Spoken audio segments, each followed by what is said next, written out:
pessoal, boa noite. Eu sou o professor Pedro Barroso. Sou professor de oratória, escritor e palestrante. Todas as segundas estaremos aqui das 18 às 19 horas. Um programa importante para você e para a cidadania, que é Cidadania, Direitos e Deveres. Aqui, a gente não deixa você sentado à beira do caminho sem nenhuma resposta. Claro, já temos perguntas feitas que as pessoas nos enviaram, mas você poderá também tirar suas dúvidas por aqui.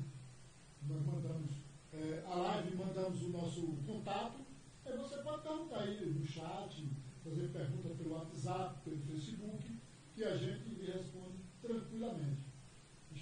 Hoje é São João, claro, mas a gente não abre mão de servir a cidadania.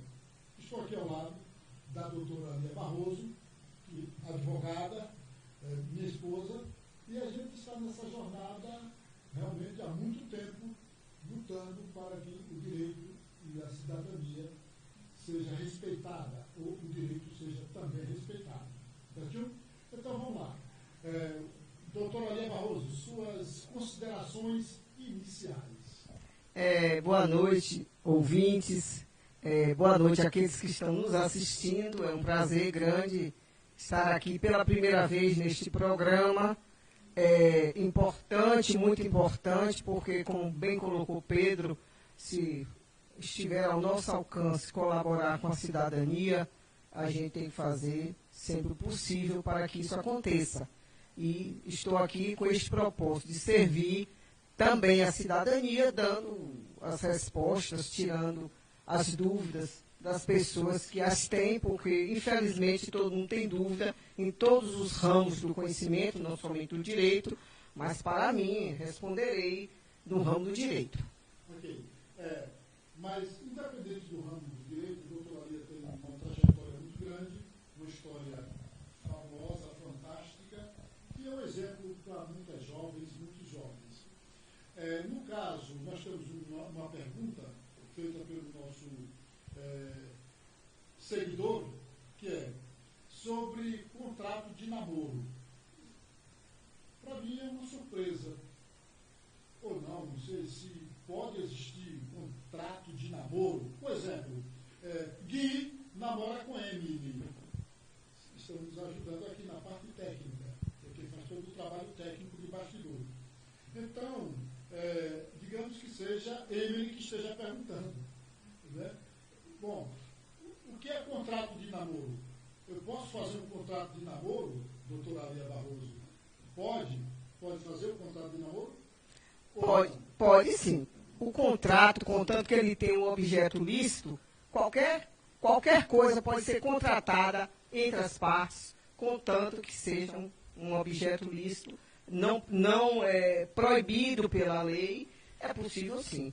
Hoje, na nossa atualidade, o contrato de namoro já está assim, já não era muito comum. E agora, ainda mais, ele está, eu acredito, quase que em completo desuso. Mas, de qualquer sorte, eu vou fazer aqui alguns esclarecimentos. O contrato de namoro deverá, em havendo, ocorrer entre duas pessoas maiores e capazes que queiram estabelecer regras a respeito de uma convivência que não é com a finalidade de união estável, diferente, portanto, da união estável. E nesse caso aí, o que é que acontece? Nas regras, nas cláusulas contratuais desse contrato de namoro, se colocaria o que vai fazer um, o que vai fazer outro, a obrigação de um, a obrigação de outro, vai qualificá-los inicialmente, um e outro, um contrato como qualquer outro contrato. Agora dispondo sobre as regras de convivência entre essas duas pessoas. Detalhe, porque um contrato de namoro estabelecido, devidamente firmado, assinado entre as partes, com testemunha, é necessário que qualquer contrato também seja firmado por duas testemunhas que sirvam como testemunha deste contrato, porque a lei exige essa formalidade. O que ocorre? Porque, no caso, hoje ou amanhã, se por acaso essas pessoas que fizeram o contrato de namoro vieram se separar e depois, por exemplo, estabelecer o patrimônio de um e de outro não se comunica, que o que um conseguiu não tem nada a ver com o outro, enfim, tudo vai ser colocado, ou se eles comprarem algum bem em comum, esse bem vai ser dividido entre eles quando acabar o namoro, mas tudo pré-estabelecido. O que não pode, na verdade, é com a ausência, nesse caso, do contrato de namoro, que a gente sabe que hoje as relações muito rapidamente se tornam relações de união estável, e aí vem os direitos como se casado fosse. O contrato de namoro inibe essa situação de união estável. Ela serve hoje, na verdade, se houvesse os contratos de namoro, que são bastante raros, mas seria para exatamente evitar que um deles arguisse depois uma união estável. Porque tudo que vai acontecer entre eles, do ponto de vista da convivência, ou até mesmo patrimonial que eles queiram colocar, enfim, alguma penalidade, tudo pode ser colocado, claro que obedecendo os limites da lei. Será colocado esse contrato e adiante não pode nenhum nem outro alegar a união estável, dizer que eles viveram com a intenção de constituir uma família e etc e tal, como se marido e mulher fossem. Nesse caso não dá para alegar a união estável, havendo de forma preliminar este contrato de namoro. Porque no caso aí eu tenho ouvido muito que a moça, digamos que a nubente, a noiva, a namorada, começa a guardar o dinheirinho para fazer o buffet, para fazer a festa, para alugar o salão. Então ela começa a fantasiar, criar expectativas normais dentro da sociedade que a gente vive, que toda, eu não diria toda, mas 95% das mulheres querem se casar. Normal. Os homens também. Os homens também, né? Mas tem muito que sai da carreira. Quando a moça diz assim, olha, eu quero me casar, aí o cara no outro dia some, não vem mais. Suma logo, porque isso não serve mesmo. Certo? Mas aí o que é que ocorre? O que é que a gente deve fazer? Neste caso aí, ela não fez o contrato. Esse contrato é por escrito, né? Não, o contrato aí é contrato escrito. Então, neste caso aí, o contrato verbal não existe. O contrato verbal é com relação à materialidade. Por exemplo, um contrato de locação, ele deve ser escrito, mas ele pode ser verbal. Por quê? Porque se a pessoa está morando no imóvel, paga lá o aluguel todo mês, esse contrato é um contrato verbal, mas tem todas as características do contrato. Um é locador, outro é locatário, um recebe, outro paga o aluguel, então sim, mas no caso de contrato de namoro verbal não, porque seria o próprio namoro, não precisaria de contrato.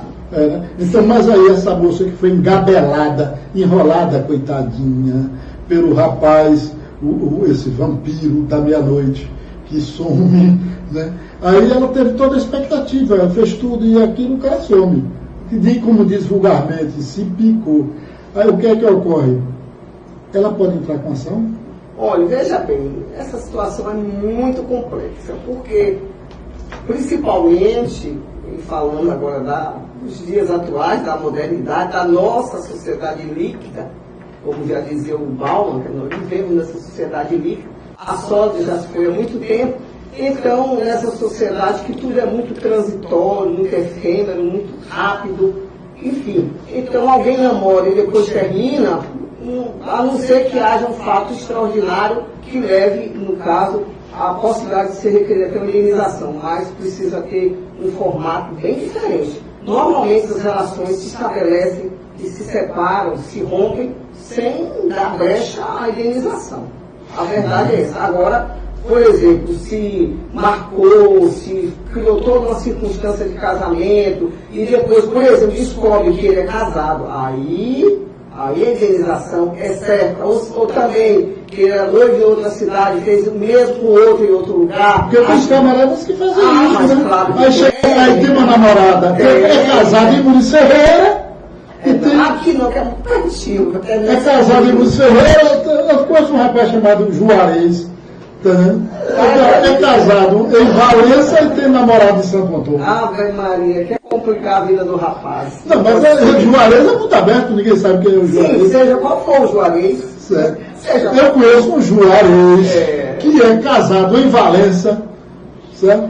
E a namorada de Santo Antônio, deixa eu falar aqui, com relação a isso, essas relações civis, que são todas regulamentadas, não só pelo próprio texto legal, mas vem a jurisprudência, enfim, a própria doutrina que orienta, enfim, os princípios gerais de direito. O que é que acontece? Se o cara noiva com uma aqui, noiva com outra acolá, e engana as duas, eu entendo, nesse caso aí, caberia sim uma ação de indenização contra essa pessoa que abusou da boa-fé da outra. Porque o princípio da boa-fé, a boa-fé é um princípio muito forte, muito importante no direito. Se você está namorando com alguém, não tem um contrato, mas está namorando na expectativa, porque noivado hoje já praticamente não existe. É uma coisa também que está fora de moda, infelizmente. O que está na moda hoje? Não, namora, marca o casamento e casa, não tem mais noivado. O que está lá? É muito raro. Ô Gui, o que está na moda? Fale alto, só falar, diga o que está na moda hoje. Pessoal, hein?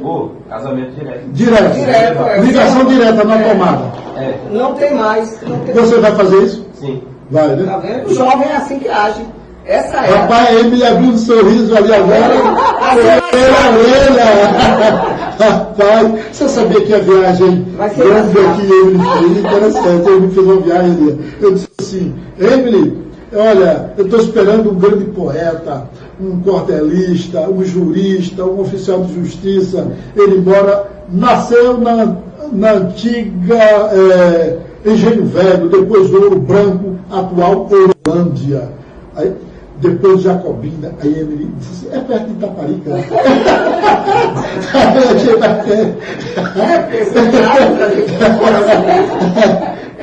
A Bahia tem a quantidade, centenas e mais centenas de municípios. 417. Pois é, centenas e mais ainda alguma dezena e um pedacinho. Mas é isso, então o que acontece? Nesses casos, onde o sujeito é enrolado mesmo, e que aí abusou da boa-fé das meninas, das moças, seja, não precisa ser jovem, não, qualquer pessoa. E ela não pode abusar do cara também, não? É muito difícil, Pedro. Essa relação, sempre quem fica na desvantagem é a mulher. Porque uma mulher... Não, negativo.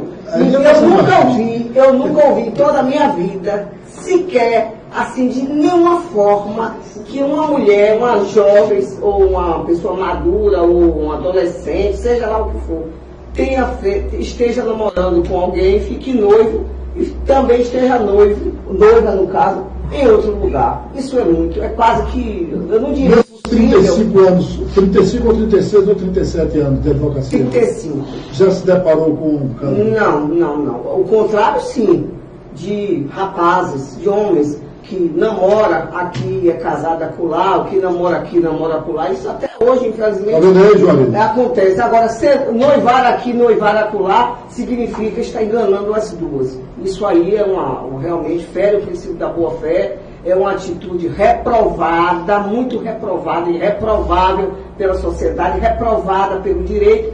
E nesses casos, ambas que forem enganadas poderão promover ações de indenização contra este sabidinho, este engraçadinho, né? Porque não é possível.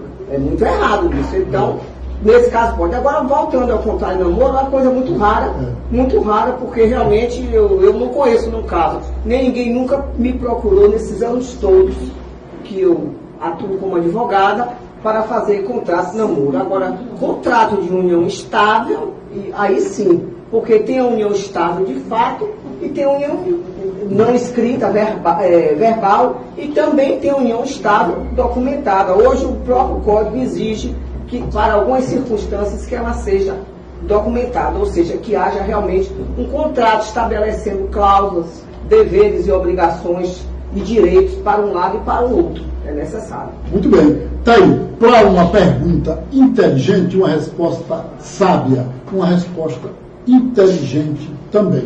Isso é imprescindível. Olha, a doutora Lia, ela nasceu em Santo Antônio de Jesus. Sim, sou santo-antoniense com muito orgulho. Na cidade ou na roça? Nasci na zona rural e também com muito orgulho. Por quê? Sou oriunda da zona rural, porque a criança, o jovem que nasce e se desenvolve na zona rural, tem um privilégio muito grande de contato com a natureza, com a própria liberdade. Então eu tenho assim as melhores lembranças da minha infância, do meu contato com a natureza, com os animais, com, enfim, toda aquela situação bucólica, agradável da zona rural, com as plantas, enfim, eu gosto muito. E posso dizer que sou feliz por ter nascido também na zona rural. Doutora Lia, eu acho que você foi a primeira advogada aqui da região, foi a primeira mulher presidente da OAB. Também. Quando eu comecei a advogar, não existia nenhum advogado aqui, nem em Santo Antônio, nem nas proximidades.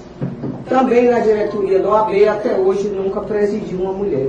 Participa da diretoria, são membros da diretoria, inclusive na minha diretoria existiam 2 mulheres, que eu coloquei, minhas parceiras, companheiras de diretoria, mas na presidência mesmo, nunca houve uma presidente de OAB em Santo Antônio Jesus, na subseção, como também no estado da Bahia, até hoje, só homens, infelizmente. A ação abarcava, eu acho que uns 30 municípios. 27 municípios. Cidades, né? A subseção de Santo Antônio. Hoje ela reduziu porque com a criação da subseção de Cruz das Almas, muitas cidades que pertenciam a Santo Antônio de Jesus, faziam parte da subseção de Santo Antônio de Jesus, se deslocaram e hoje integram a subseção de Cruz das Almas. Muito bom, inclusive uma subseção jovem, muito bem organizada. O presidente lá, o doutor Marcelo Relame, é uma pessoa maravilhosa. Primeira qualidade. Conduzindo muito bem a subseção de lá, é um colega maravilhoso. Doutora Lia, um grande advogado e um grande dirigente. Você estudou na Universidade Católica, na SAL, onde foi? Não, eu estudei na Universidade Federal da Bahia, na Faculdade de Direito da Universidade Federal da Bahia, da UFBA. E sempre estudou escola pública ou não? Sempre. Eu fiz o ginásio no Colégio Estadual Francisco da Conceição Menezes, estadual, famoso, está aqui até hoje, também gosto muito, tenho boas lembranças de lá. Eu fiz o ginásio lá e o científico, que é diferente de hoje, hoje mudou tudo. A grade curricular, as nomenclaturas da educação estão mudadas, mas na minha época era assim. Primário, ginásio, depois concluí o ginásio, aí ia para fazer o magistério, ou contabilidade, o curso técnico, ou então científico. Eu preferi fazer o científico, porque eu queria fazer direito e, portanto, fui estudar em outra escola pública, que é o Colégio Estadual da Bahia. O Colégio Central. O Central. Colégio Central. Conhecido como então, Colégio Central. Você estudou sempre em escola pública? Sempre. E vinha da roça de quê? De carro, de ônibus, porque os ônibus, hoje, os carros pegam os alunos até na cama. Pega na cama, tira da cama e já coloca no ônibus.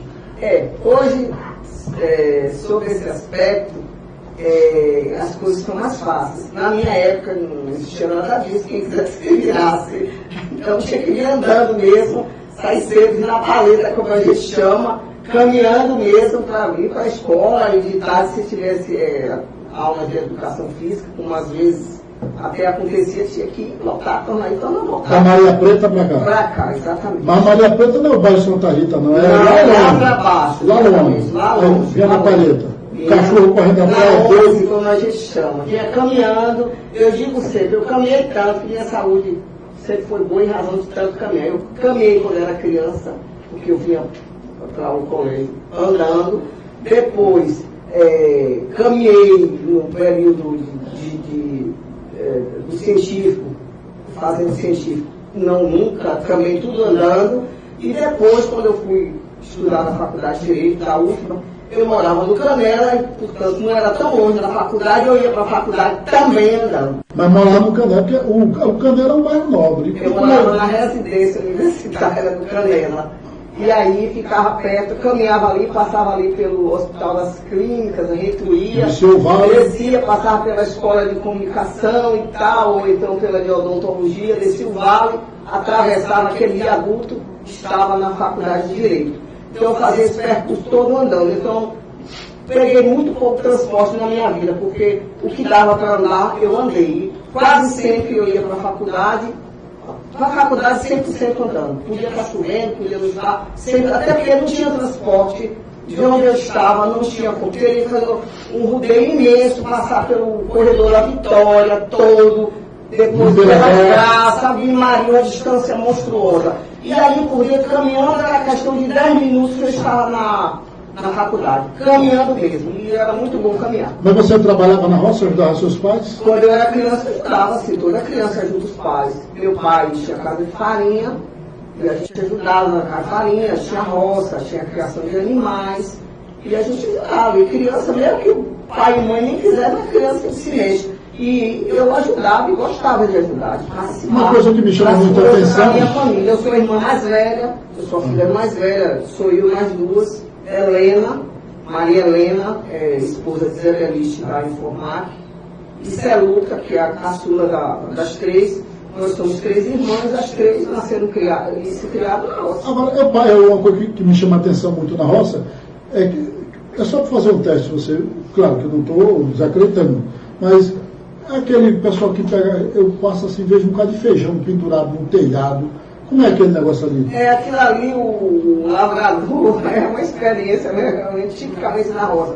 O lavrador faz a plantação e, lógico, não vai cascar quando o feijão amadurece, não vai colher todo de uma vez e comer, não tem como. Então, o que é que acontece? Aí ele faz aqueles moldes e pendura nas varas, no telhado, de modo que ele secasse e as pessoas ali, o dono do feijão, a dona de casa, vai tirando aos poucos, vai debulhando e vai comendo durante o período que... Então faz aqueles moldes de amarrado, feijão, de cabeça para baixo? Amarrado os pés com a corda de dendê, com a tala do dendê, a folha, ou do licori, qualquer folha que dê para amarrar, que pendura ali para não ficar... Ali é a geladeira, ali é o cilo do povo. É o cilo do povo. Você vai tirando direitinho e vai colocando para comer. Para não perder a lavoura, é importante.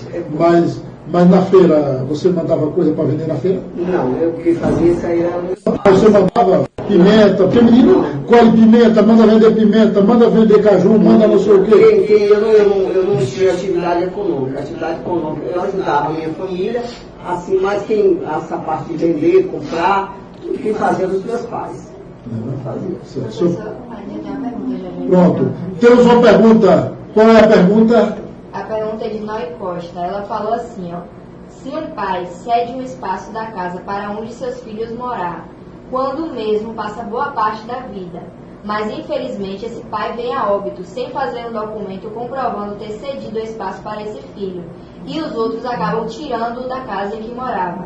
Então, se faria necessário um documento por escrito ou não? O senhor entendeu a pergunta? Entendi. Bom, você faça um resumo da pergunta para o ouvinte. Tá. O ouvinte está perguntando. O telespectador. O telespectador está perguntando que um dos filhos morando na casa do pai ou da mãe, um tempo prolongado, por exemplo, a casa tem uns quartos e o filho fica ocupando daqueles quartos.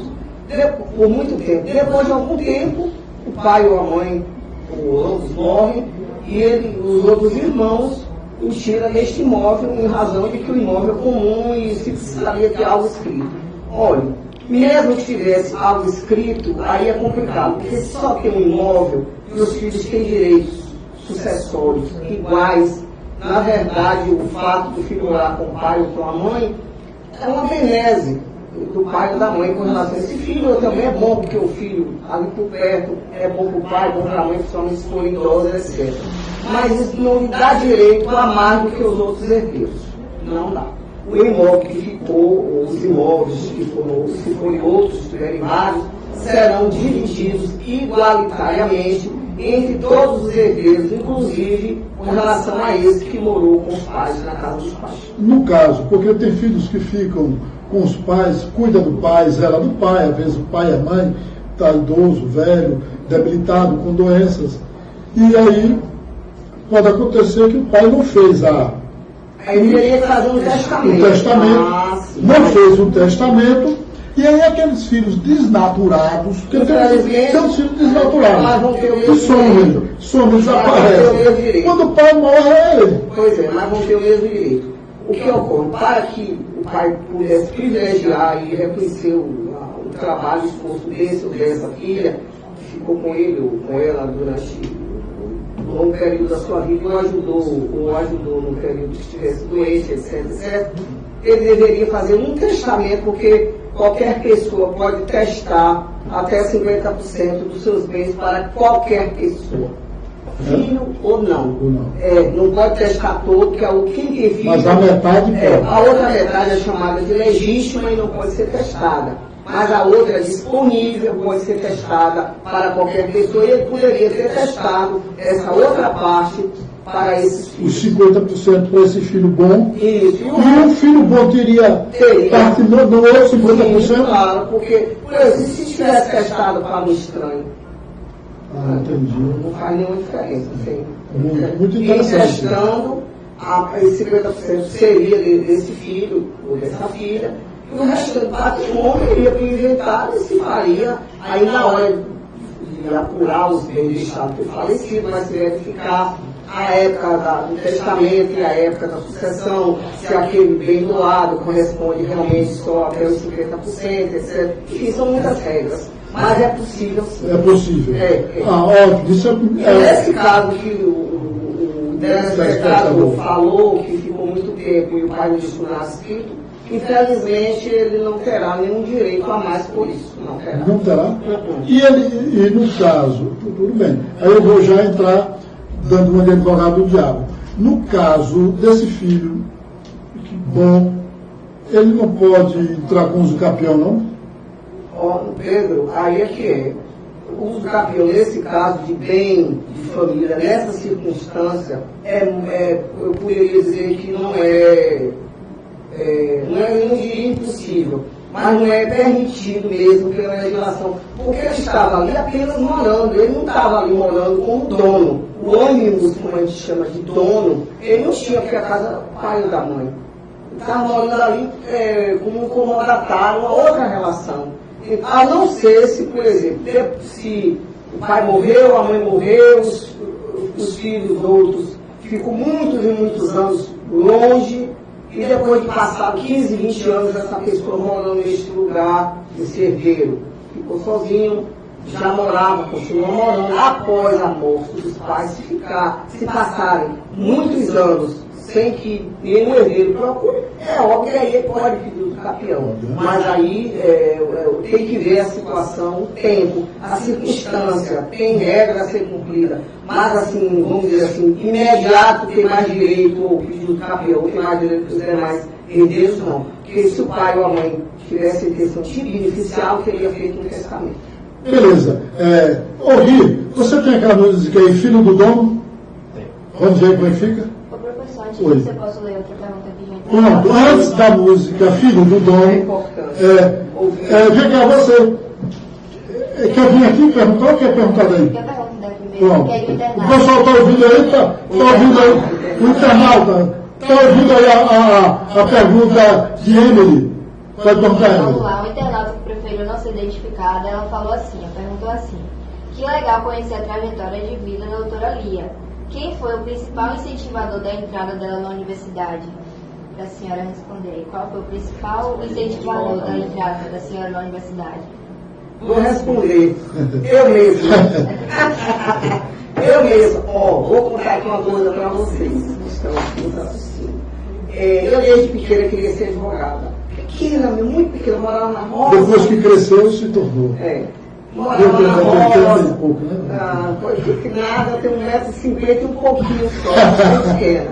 O que acontece? Então eu tinha assim, acho que escutando rádio, eu tive alguma forma que eu me identifiquei com a advocacia. Então quando eu já fui para o ginásio, eu já tinha essa intenção, eu já dizia aos meus professores, aos meus colegas aqui no Colégio Estadual, Santo Antônio Jesus Francisco, da Conceição Menezes, que eu queria ser advogada, não, que eu ia ser advogada.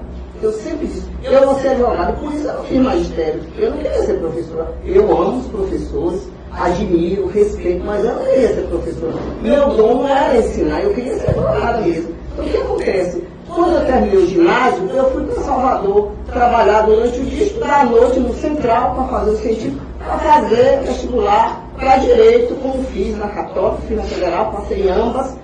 Lógico, fiquei na Federal, porque a Católica era paga, não tinha dinheiro e a coisa... E a Federal é outro... E além do mais, era gratuita. Para mim, foi, como diz aqui nesse jargão aí popular, a sopa no mel, que eu não sei o que dizem, mas a sopa no mel. Então, eu fui para estudar na Faculdade de Direito, federal, enfim. E respondendo aqui ao internauta, essa decisão foi minha mesmo, pela minha circunstância. Por quê? Primeiro, porque alguma coisa me despertou sobre o direito. E eu sempre achei maravilhoso. Eu amei, eu sempre amava e amo até hoje o direito. Segundo, pela minha circunstância social. Eu era uma menina muito pobre, filha mais velha das 3. Meu pai, quando faleceu, tinha apenas 12 anos. Então a gente ficou totalmente desamparada. Então, para mim, era tudo ou nada. Ou eu estudava ou eu estava perdida. Eu ficava na roça, porque eu amo a roça, mas não para trabalhar dentro da roça, que eu sei que é muito difícil.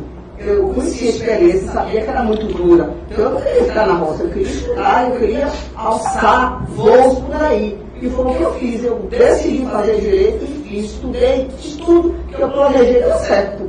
Fiz vestibular, passei primeiro, fui estudar na UF, eu nunca perdi o semestre. Fui, modéstia à parte, muito boa aluna, terminei a graduação, fiz mestrado, já grávida, estava com o meu segundo filho, nosso segundo filho, eu me formei grávida do meu filho, Aquiles, e mesmo assim fiz o mestrado, me submeti ao mestrado de Direito Econômico, era super concorrido, consegui passar, e ainda fiz o mestrado e já tinha um filho, Abílio, Aquiles do segundo, e o mestrado eu tive mais 2, completaram os 4. Agora vocês imaginam que doidice. Mas deu tudo certo. Siga esse caminho, viu? Siga esse caminho, essa trajetória. Não caia nessa, não. É complicado demais. Precisa se desdobrar demais. Foi assim, não vou para dar certo o caso. Eu não faço isso, não. Joana, É muito difícil. Grande presença da doutora Lia Barroso no programa. Maria de Jesus está dando boa noite a vocês. Adelson está dizendo, já estou na expectativa de mais uma brilhante apresentação do mestre Pedro e doutora Lia Barroso. Vanzinho Santos está dizendo boa noite. Noé Costa está dizendo aqui mais uma transmissão fantástica com o professor Pedro Barroso e doutora Lia. Vanzinho mais uma vez colocou um comentário dizendo, doutor Pedro, estou lendo o livro que o senhor me prestou. Karen está dizendo aqui, parabéns doutora Lia e doutor Pedro, grandes juristas. E uma afinidade de pessoas aqui falando, dando boa noite a vocês e parabenizando o trabalho, né? Muito bem, boa noite a todos que estão nos dando boa noite. É uma grande satisfação saber que estamos sendo ouvidos e vistos, que é muito importante. E para mim o contato com, não só com as pessoas ligadas ao direito, mas a comunidade como um todo, eu digo assim, comunidade é mesmo comunidade, todo, seja ele rico, pobre, culto ou não culto, da cidade ou do campo, enfim, eu gosto muito de lidar com gente, muito mesmo. Fico muito feliz de ter esse feedback dessas pessoas. Obrigada aí, viu, turma? Legal. Realmente a gente Lia é uma grande guerreira, vindo da Maria Preta, da zona rural. Os pais com cultura bastante parca, semi-analfabetos. Semi-analfabetos. Né? E ficou órfão de pai aos 12 anos, né? Cruel, é difícil. Muito difícil. Conseguir conquistar o que ela conquistou, passar na Universidade Federal da Bahia, passar no mestrado. Lia foi aluna do maior jurista brasileiro, no direito civil, Orlando Gomes. Orlando Gomes publicava as provas de Lia no Jornal à Tarde. Né? Então, ele já gostava. E Lia não tinha dinheiro para comprar livro, Lia copiava. Eu estudava era na biblioteca e a caneta e o papel, o caderninho aí era seguro, viu? Sentava na frente, nunca faltei uma aula, estudava o tempo todo presente, anotava tudo, perguntava, sempre fui perguntadora, entendeu? Perguntava tudo. Os professores tinham boa vontade, porque percebe interesse do aluno, o professor também tem boa vontade. Então perguntava tudo. Tem professores da minha época, que já tem um certo tempo, eu já estou há 35 anos na militância da advocacia. Não, 35.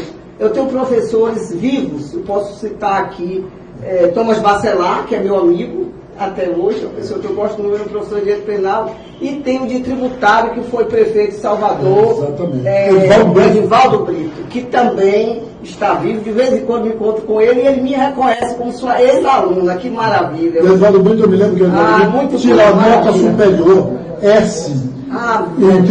Nessa matéria é tributário mesmo. Terrível. Ele atirou. E o filho de ACM, Luiz Eduardo Magalhães, que era colega de turma de Lia, reprovava nessa matéria direto.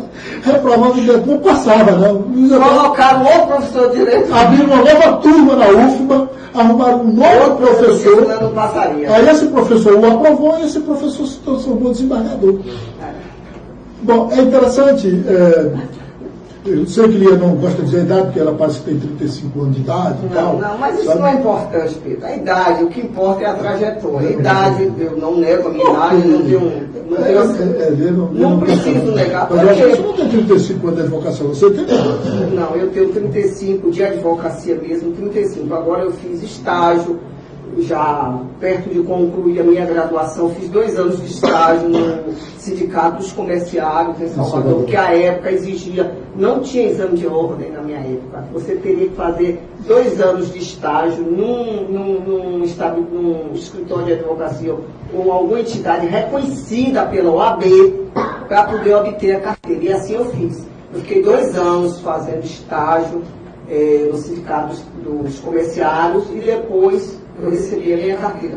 Fui, inclusive, orientada por Eurípides Cunha Brito, pai do colega que concorreu comigo, agora Eurípides Brito, que concorreu comigo.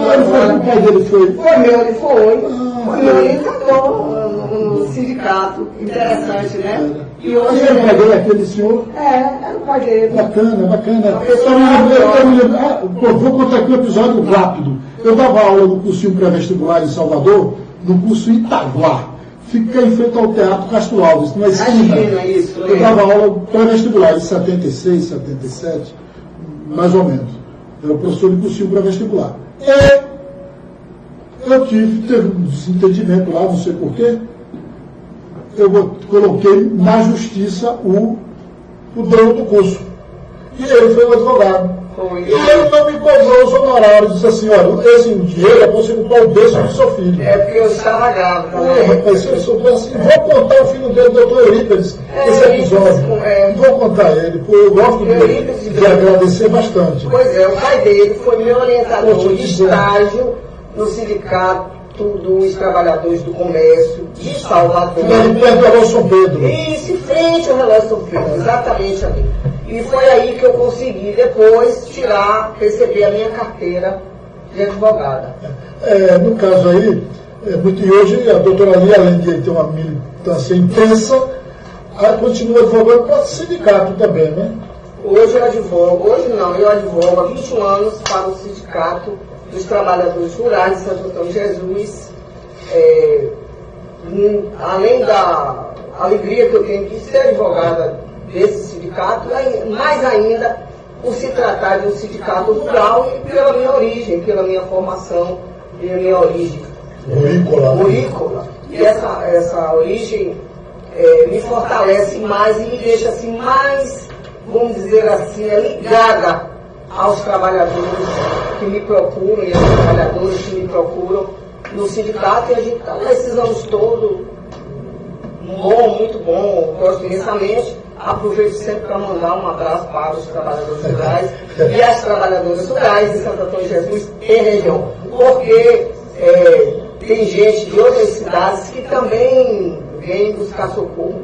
Você tem uma tia-avó que tem 109 anos, Quinha, que mora lá pro lado do Rio da Dona, tem 109 anos, Quinha, mora aqui em Santo Antônio. 109, tá perto, Lia, eu vou pedir para colocar uma música aí rapidinho, porque eu quero fazer um comentário social. Tá bom.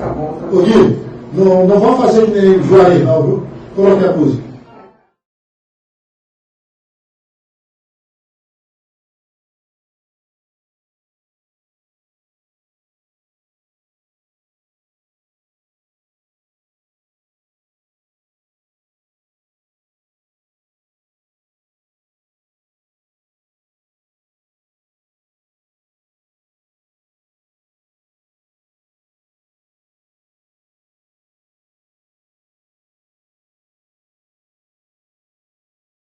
Beleza. Nesse mundo sem amor, desigualdade rima com hipocrisia.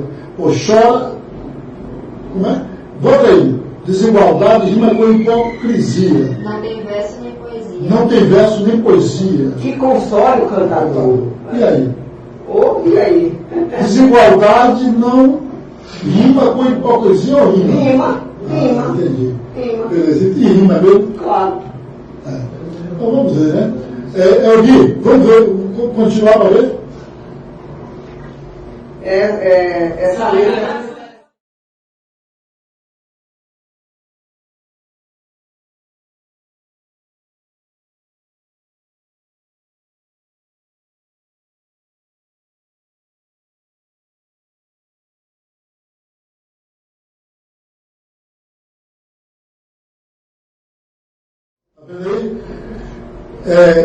Não tem verso nem poesia que console um cantador.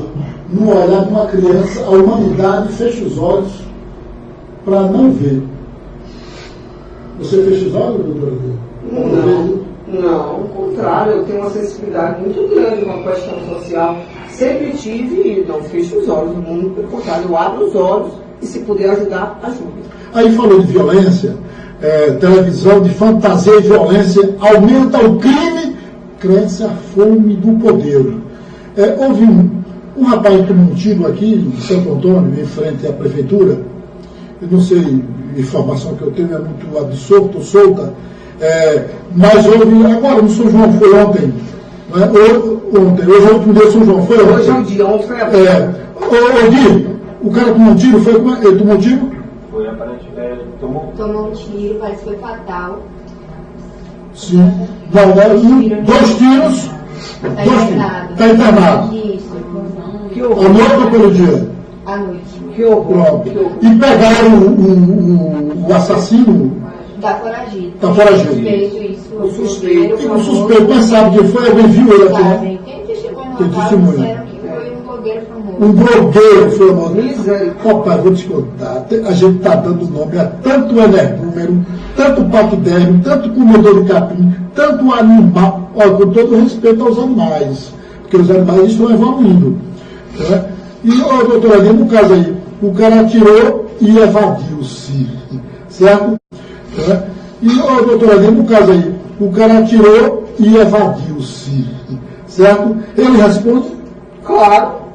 Isso basta ser a polícia localizá-lo. Ele deverá ser preso e responder pelo seu ato, entendeu? Um crime, tentativa de homicídio. Se o rapaz morrer, vai ser homicídio.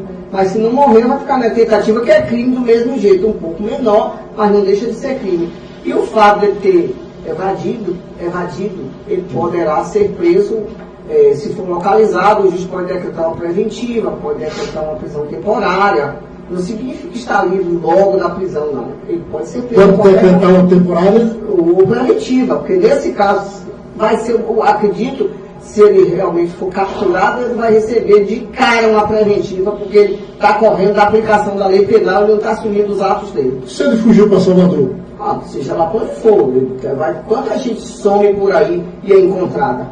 A preventiva daqui serve para Salvador? Onde ele for localizado, ele vai ser trazido para aqui, no fórum onde ele cometeu o crime, que é Santo Antônio de Jesus, e ele vai responder aqui. Então, beleza. Quem decreta, no caso, a prisão é o juiz daqui. É o juiz daqui. É o juiz da Vara Crime. O internauta aqui é se ele aparecer somente após 48 horas. Pois é, ele está livre do flagrante, mas não está livre da preventiva, de jeito nenhum. No caso desse, poderá ele se apresentar para advogado e o juiz não decretar por algum motivo. Isso depende da vida pregressa do cara, o grau de violência, do crime. Como foi a pergunta? Ele se livra depois das 48 horas do flagrante? Depois das 48 horas. Não é nem o prazo, não é esse. Mas mesmo que ele se livre do flagrante e não seja preso em razão de flagrante, entretanto, ele pode ser preso por outras formas de prisão decretadas pelo juiz posteriormente. Uma prisão temporária, a prisão preventiva, que a meu ver, neste caso, seria mais adequada em razão de que ele se correu. E também o que vai levar em consideração é a situação do crime, como ocorreu este crime. Se foi numa briga, se foi no calor da emoção, se houve uma violenta provocação da vítima, se não houve, se foi um crime fútil, se não foi. Essas circunstâncias, o juiz deve apreciá-las no momento de decretar ou não a preventiva. A gente não pode fazer uma análise aqui de jeito nenhum, seria prematuro e até irresponsável, porque a gente não conhece as circunstâncias. Sempre o homicídio, a tentativa de homicídio, são condutas extremamente reprováveis. Agora, a gente uma festa armada. Pois é. Viu uma festa armada. Já estava, como diz, mal intencionado. Por que está armado? Numa festa, no trânsito. Passou no trânsito. Foi, parece que foi uma briga no trânsito. Uma briga no Resultou nisso. Resultou nisso. E não é a primeira, não, infelizmente, não Agora, geral. tem gente querendo armar a população toda. Pois é. Agora, imagine a população com R15, com escopeta, com 38, com tudo quanto é arma dentro do carro. Um trânsito infernal, um bocado de gente maluca, cheia de corote na cabeça, cocaína, maconha, tudo quanto é coisa. Então é o seguinte, o cara está... gente violenta por natureza. Aí o que acontece? Ele está armado. Isso vai ser uma carnificina. Por isso eu digo logo aqui, viu, Pedro? Eu, pessoalmente, sou totalmente contrária ao porte de arma pela população. Não pode. A lei veio exatamente para tirar este horror do porte de arma, porque a quantidade de morte era grande à época e os riscos aumentam demais. E hoje, com a sociedade ainda, infelizmente, mais violenta, se coloca a arma na mão dessa gente, meu Deus do céu, vai ser uma carnificina. E mais um detalhe, a posse, inclusive, e o porte, ambos, posse e porte de arma. Fale dessa forma, olhando para aí, quero ver. Pois bem, a posse e o porte de arma, ambos, no meu entendimento, vão aumentar muito a criminalidade, e especialmente com relação às mulheres, porque homens violentos, armados em suas casas, a mulher, a maioria não sabe atirar, tem essa dificuldade. A gente não foi treinado para andar com a arma na mão. E não é esse o caminho. O que é que acontece? Então, no meu entendimento, o feminicídio vai aumentar consideravelmente com a população usando ou portando arma, seja lá em que circunstância for, mesmo a posse nas residências, para mim, a meu ver, vai aumentar o feminicídio e vai aumentar o crime de um modo geral. Os homicídios. Eu realmente tenho de me aprofundar mais sobre isto. Agora, uma coisa que eu fico absorto é ver muitos evangélicos com bíblias nas mãos, defendendo a pancada da bala. Eu acho isso hipocrisia. Isso é hipocrisia. O cantor acabou de... Porque Jesus não veio pregar a violência, né? O assassinato, nem isso aqui. Jesus veio pregar a paz. Né? Então eu vejo alguns caras que estão com pequenas igrejas e grandes negócios, né? Propugnando pela indústria do assassinato. Porque se libera a arma, o que é que acontece? Tanto posse quanto o porte. Você falou, a indústria da arma é quem vai ganhar com isso. As pessoas vão andar armadas e, como eu disse, vai aumentar o número de homicídio de forma considerável e vai sobrar, pior ainda, para as mulheres, porque o feminicídio, vocês verão. As mulheres continuam apanhando, doutora? Infelizmente as mulheres apanham, as mulheres são... a violência não é somente física, a violência psicológica, moral, financeira e todas as formas de violência que é praticada contra as mulheres. E com esse particular aí das armas, o feminicídio que tomou proporção assustadora desse ano 2019. Não sei. Eu tenho inclusive um artigo que eu fiz exatamente no mês de janeiro, começo do ano, quando pipocou mesmo assustadoramente o número de feminicídio nesse país.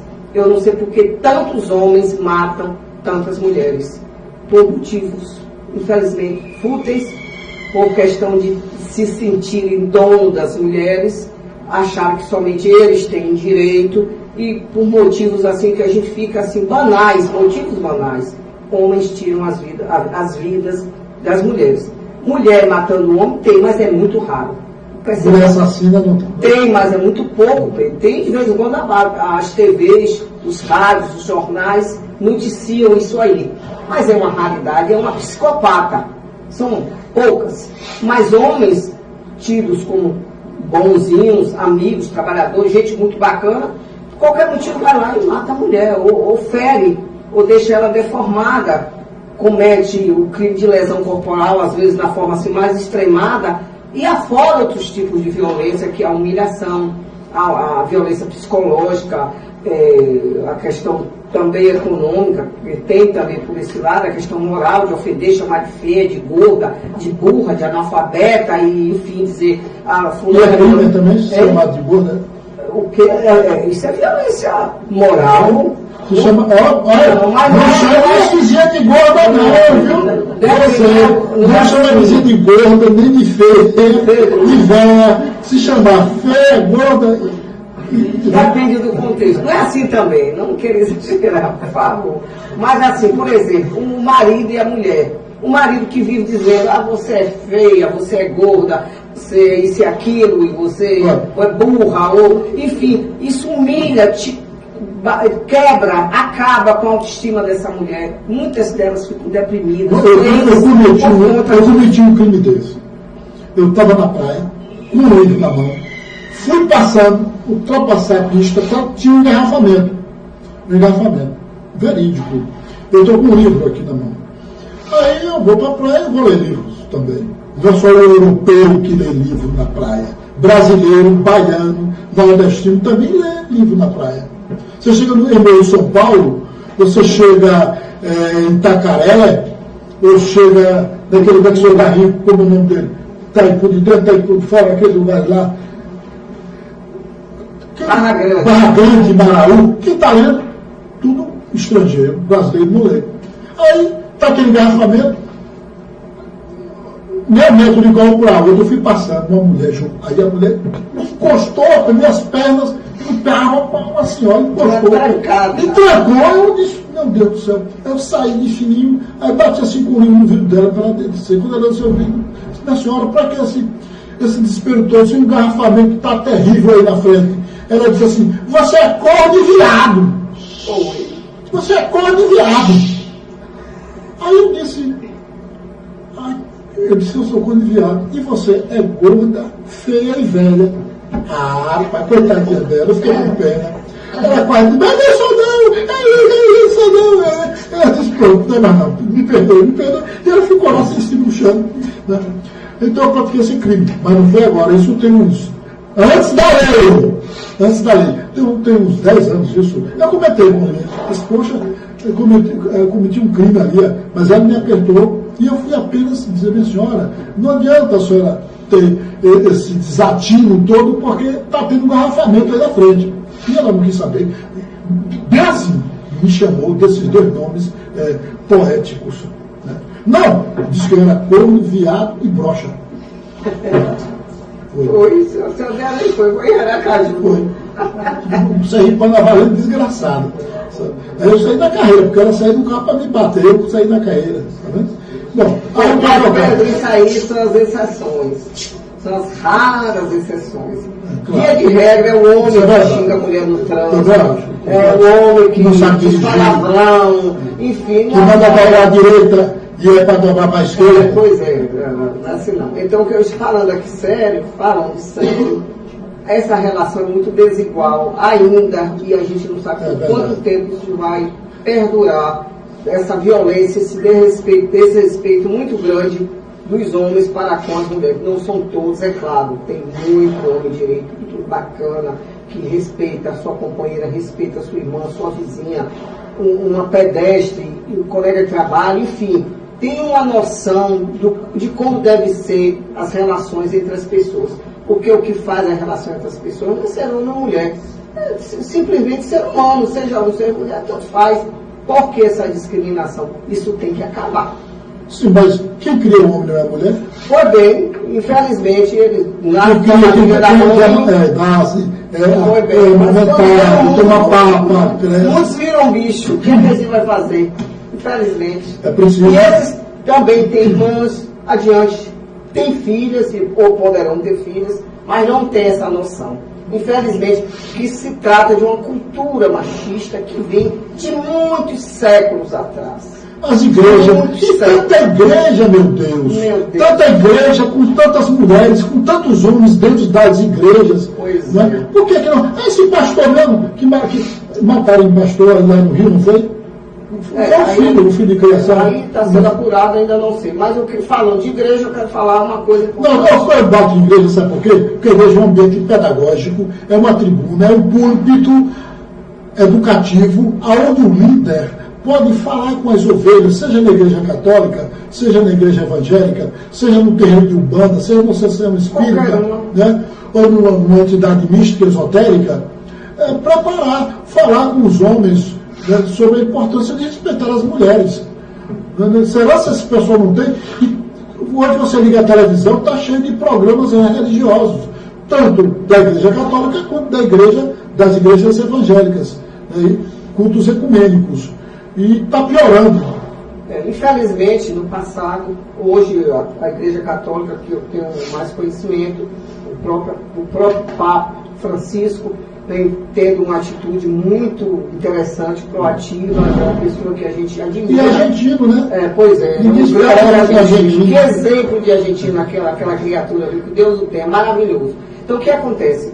A igreja no passado, os grandes pensadores, os grandes representantes. Você doutor que é um bom pastor, que é ele.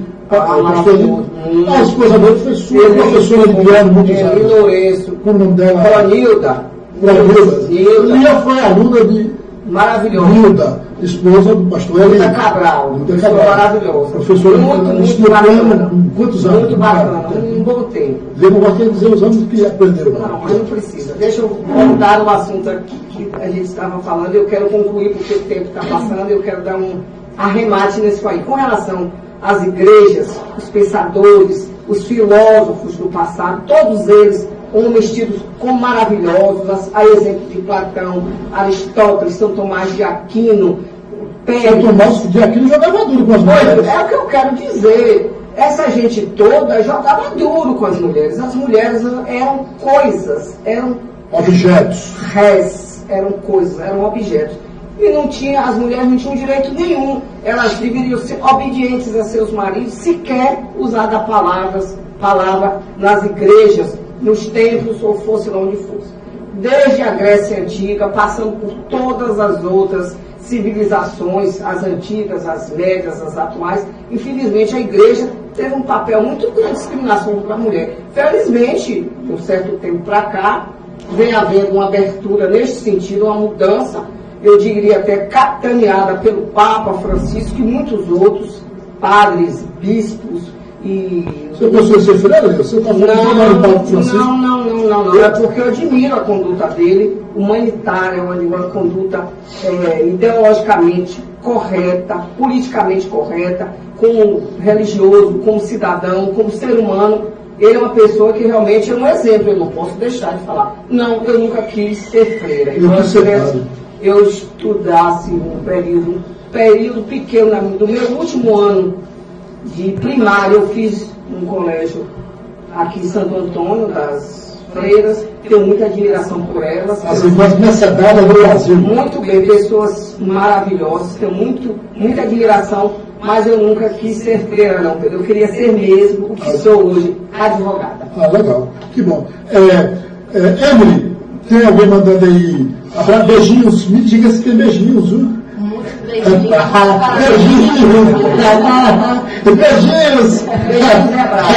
Meu falta é fã. Que bom, legal. O Genival Reis botou assim: Pastor Gaguinho, mandou um abraço. Raimunda colocou parabéns pelo programa. E a Delson colocou também parabéns, doutora Lia Barroso. Muita gente parabenizando vocês. Sônia Ruth colocou parabéns, doutora Lia e doutor Pedro Barroso, amigos queridos, por informações importantes. Tem uma série de pessoas aqui que são fãs de vocês comentando. Aí você vai responder depois do que ele tem, né? Pastor Gaguinho. Gente boa. Legal. É isso aí. Pena que a gente está chegando ao final do nosso programa, doutora Lia. Veja aí, só foi feita uma pergunta sobre o namoro. Vamos ver seguir e Emily, o que é que ele vai fazer esse negócio.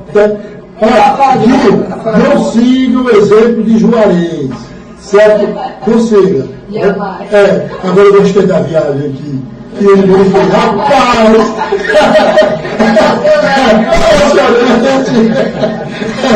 Legal, beleza. Pessoal, Luiz, suas considerações finais. Para mim, é um prazer muito grande participar aqui deste programa, nesta tarde de São João, tarde já, começo de noite de São João, e poder colaborar de alguma forma com as pessoas, dando o mínimo que eu posso dar de mim, do meu conhecimento, para que essas pessoas possam trilhar as suas vidas, tirar suas dúvidas, enfim, e também até servir de alguma forma de exemplo para jovens que possam entender que as caminhadas, embora difíceis, elas podem ser caminhadas e bem-sucedidas ao final. Isso é importante. Então, o que eu digo aqui é que nunca desistam dos seus sonhos. Caminhem sempre rumo aos seus sonhos, que com certeza, no final, vai dar tudo certo. Beleza. Este foi o nosso segundo programa. Segundo. Vamos gravar de hoje a 8, com fé em Deus, ao Deus Todo-Poderoso, que estaremos aqui neste horário. Para não mudar o tom, um beijo para quem gostou deste programa. E 2 para quem não gostou.